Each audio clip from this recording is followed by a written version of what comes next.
পৃথিবীতে জীবনের দল একটাই আছে, সেটার নাম ইনসানিয়াত বিপ্লব।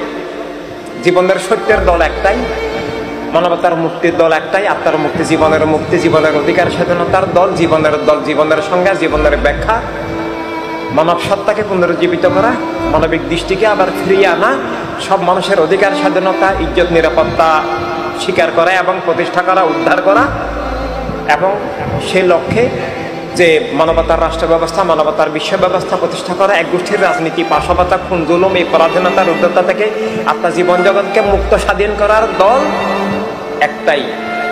ঠিক জীবনের রাজনীতির সংজ্ঞা, জীবনের রাজনৈতিক দল পৃথিবীতে একটাই আছে, সেটার নাম ইনসানিয়াত বিপ্লব। আর কোনো দল রাজনৈতিক দলও নয়, রাজনীতিও নয়, জীবনের নীতিও নয়। মিথ্যা এবং জুলুম, অন্ধকার, পাশাপাতা, লুটতরাজ, হত্যা, জীবনকে রুদ্ধ পরাধীন করা। তাই মানে এই যে ডাকাতকে তো বন্ধু বলা চলে না, চোরকে তো বন্ধু বলা চলে না, খুনিকে তো জীবনের রক্ষক বলা চলে না। এভাবে ছিনতাইকারী, অপহরণকারী একটা শিশুকে অপহরণ করে যে নিয়ে যায়, তাকে তো বন্ধু আপন বলা চলে না, তাকে তো সমর্থন সহযোগিতা করা যায় না। তাই ইমানদার হিসেবে, মানুষ হিসেবে গোষ্ঠীবাদী রাজনীতির দালালি করা যায় না, এগুলোকে সমর্থন সহযোগিতা করা যায় না, এগুলোকে ভোট দেওয়া যায় না, ওদের প্রতিষ্ঠাকে স্বাধীনতা বিজয় পালন করা যায় না। মানবতাকে বিভক্ত করা, পরস্পরের শত্রু বানানো, পৃথিবীকে বিভক্ত করা, সম্পদ রুদ্ধ করা, মিথ্যা জুলুম চাপিয়ে দেওয়া, এক গোষ্ঠীর রাজনীতি মানে মিথ্যা জুলুমের কারাগার। সত্য মানবতাকে কবর দেওয়ার নাম এক গোষ্ঠীর রাজনীতি, এগুলো মেনে নেওয়া যায় না। মানুষ হিসেবে এগুলোর বিরুদ্ধে সংগ্রাম, বিদ্রোহ, বিপ্লব করতে হবে। সেই বিপ্লবের নাম যে আমরা মুক্ত হতে চাই, আমরা বাঁচতে চাই, আমরা স্বাধীন জীবন চাই, নিরাপদ জীবন চাই, মানবতার রাষ্ট্র চাই, অধিকার স্বাধীনতার রাষ্ট্র চাই, যার যার বিশেষ আদর্শ নিয়ে চলার রাষ্ট্র চাই, সত্য আর জ্ঞানের মুক্ত প্রবাহের রাষ্ট্র চাই, সব মানুষের কল্যাণ, সেবা, নিরাপত্তা রক্ষার রাষ্ট্র চাই। আর সেটা মানুষ হিসেবে সবাইকেই চাইতে হবে। আর সেটা প্রতিষ্ঠার নামে ওয়ার্ল্ড হিউম্যানিটি রেভলিউশন, এটা অস্তিত্বের রেভলিউশন, এটা আমাদেরকে আনতে হবে। জীবনের ভিত্তি কি হবে, এই পার্থক্য করার, নিজেকে রক্ষার, নিজেকে মুক্ত করার, নিজেকে উদ্ধার করার, নিজেকে শত্রু থেকে বাঁচানোর যে জ্ঞানটুকু, দৃষ্টিটুকু দেওয়ার নাম ইনসানিয়াত বিপ্লব, খেলাফতে ইনসানিয়াত। এটা না হলে আমি ইনসান হিসাবে নিজেকে সে প্রমাণ করতে পারবে না, বুঝতেও পারবে না। অ্যান্টি ইনসানিয়াত থেকে সে নিজের সত্তাকে, অস্তিত্বকে বাঁচাতে সে পারবে না। আমরা যেখানে আসি সবাইকে ইনসান বানাতে হবে, ইনসানিয়াত বিপ্লবে আনতে হবে।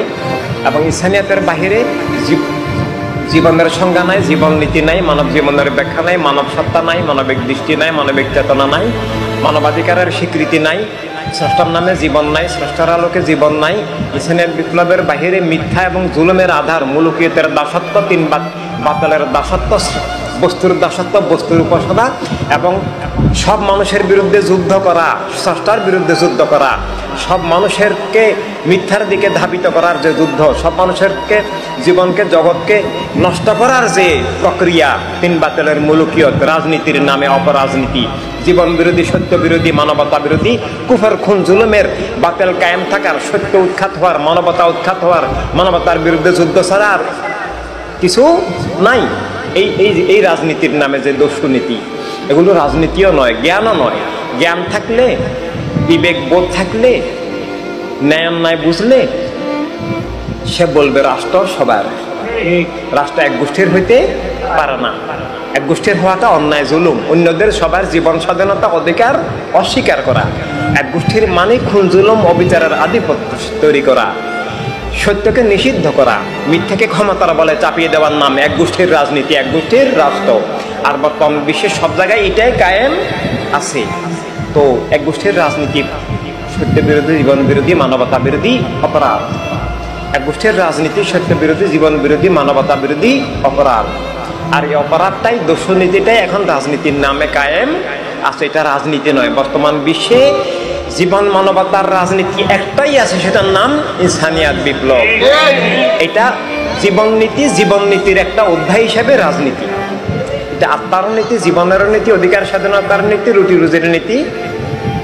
একই সাথে রাষ্ট্র বিশ্ব কিভাবে চলবে, মানব জীবনকে রক্ষার নীতি, অপরাজনীতি থেকে রক্ষা, মিথ্যা, জুলুম, অবিচার, শোষণ, পাশাপাতা, লুপ্তরাজ থেকে জীবনকে, জগৎকে রক্ষা। এভাবে তো বাকি যেগুলো হচ্ছে, এগুলো কি? এগুলো দস্যুনীতি। এমনি সাধারণ জ্ঞান বিবেকের দৃষ্টিতেও একগোষ্ঠীবাদী দল দল হইতে পারে, রাজনৈতিক দল হইতে পারে না। কেন? রাষ্ট্র সবার, রাষ্ট্র সব মানুষের। এভাবে এক ধর্মের নামে পৃথিবীতে দল হইতে পারে।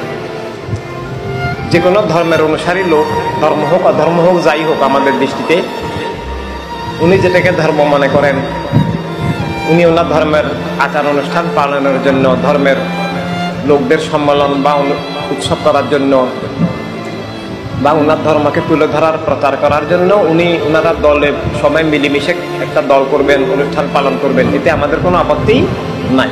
কিন্তু আপত্তি তখনই যখন উনি সেটা আমার উপর চাপিয়ে দিবেন, রাষ্ট্রকে দখল করে আমার ধর্মকে নিষিদ্ধ করবেন, ওনার ধর্মের নামে অধর্মকে চাপিয়ে দিবেন। এই অধিকার ওনার নাই।